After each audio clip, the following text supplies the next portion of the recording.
So is Bitcoin about to blast off to new highs, or is it headed for a major drop?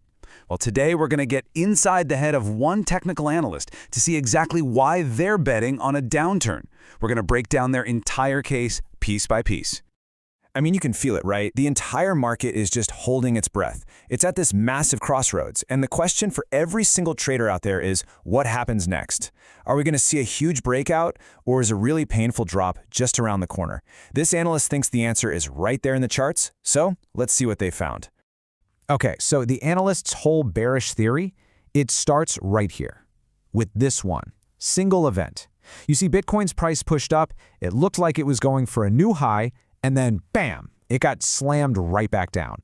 And this wasn't just random profit-taking. No, the analyst is arguing this was a totally predictable rejection from a powerful, powerful wall of resistance. And get this, it wasn't just one thing that caused this rejection.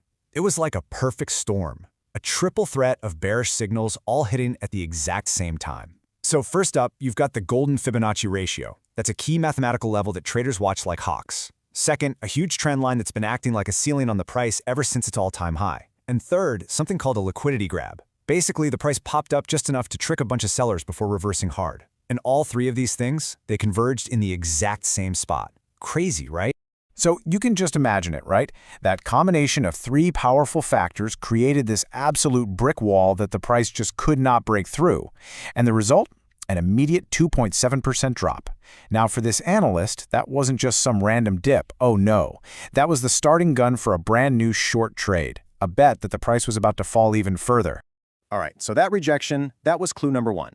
Now, let's pull back a bit, zoom out, and look at the bigger picture here, because the analyst is spotting two classic chart patterns taking shape. And trust me, one of them is screaming caution. So as you can see, there are kind of two ways you could read what's happening right now. Over on the left, you've got what's called a descending triangle. That's where sellers keep pushing the price down against this flat floor of buyers. It's usually a pretty bearish sign. Then on the right, you have a more neutral, symmetrical triangle. But, given all the other signals we've seen, this analyst is putting their money on the bearish one, that descending triangle, as the one we really need to watch. But here's a really important point about this analyst's whole philosophy. They actually say, and I'm quoting here, "I really do not like trading breakouts. I simply like to simplify everything." You see, they don't try to guess which way these patterns are going to break. Their whole approach is way simpler. Sell high at resistance, buy low at support. It's all about playing these known zones, not just gambling on which way the price is going to shoot. So you might be wondering, if the strategy isn't just waiting for one of these patterns to break, then how in the world do you predict where the price is going to go? Well, this brings us to a much more advanced and frankly kind of controversial tool that this analyst uses to try and map out the future. Okay, it's called Elliott Wave theory. And in a nutshell, the idea is that markets don't move randomly. They move in these predictable, repetitive waves driven by human psychology. So a move with the main trend usually happens in 5 waves, and a move against the trend happens in 3 waves. And our analysts, they believe Bitcoin is right in the middle of a 5-wave pattern to the downside. And here's the roadmap they've laid out. They think wave 1 down and the little bounce for wave 2 up, those are already done. That means we could be standing right at the very beginning of wave 3. Now, you need to understand, in Elliott Wave theory, wave 3 is the big one. It's usually the longest, strongest, most powerful move in the whole sequence. And this analyst thinks it might be kicking off right now. So where is this roadmap taking us? Well, the technical price target for the end of this massive third wave is hovering right around $75,000. But here's the really crucial part. That's not just some number they pulled out of thin air. It lines up almost perfectly with the target from that bearish triangle pattern we saw earlier.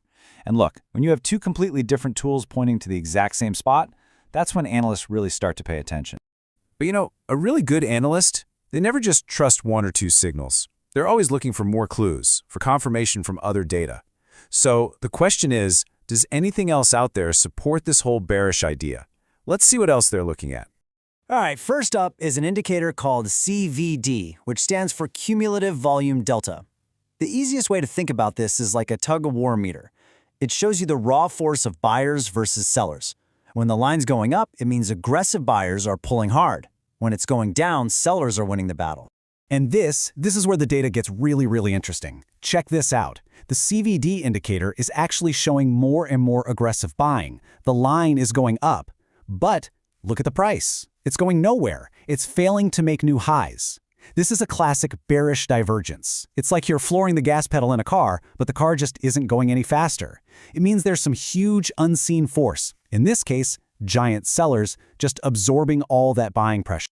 Okay, so beyond all the fancy patterns and indicators, smart traders know you have to follow the money. And specifically, you want to look at where a big price move would cause the most financial pain. We're talking liquidations. You see, these big pools of money often act like magnets for the price. This chart basically shows us where all that money is sitting, just waiting to get liquidated. So above the current price, you've got about $261 million in short positions. If the price shoots up, poof, they're gone. But below the current price, you've got a cluster of around 130 million in long positions. Now, the analyst argues that, in the short term, that pool of money below the price is the easier target. It gives the market a real incentive to dip down and sweep up all those liquidations. So after all that, it all boils down to this one specific price zone. We're talking between roughly 85.7 and 86.6. This is the line in the sand. It's a huge floor of support. According to the analyst, if Bitcoin breaks below this level, it's like a dam breaking. That would be the final, powerful confirmation that the big wave 3 down towards that $75,000 target is officially on. Okay, we've looked at the major resistance, the chart patterns, the Elliott Wave theory, the volume indicators, the whole shebang. So let's put it all together now into the analyst's final, actionable playbook for how to handle this market. So here's the game plan. The main bias is bearish. You're looking for chances to short or sell at areas of resistance, but you also stay opportunistic. If the price does crash to a major support level, you're ready to look for a long. The absolute key trigger, the thing to watch for, is a breakdown below that $86,000 zone. That's the confirmation. And the what if I'm wrong plan? Well, if the price manages to break above that major downtrend line, the whole bearish idea isn't completely dead, but it's definitely on life support. And all of this really leaves us with one final big question. I mean, we've just watched this analyst weave together Fibonacci levels, trend lines, wave counts, and volume indicators, all to create this one single story. It really makes you wonder, doesn't it? When you get to this level, is predicting the market a precise science, or is it really more of an art form, the art of telling a story from a very, very complex chart?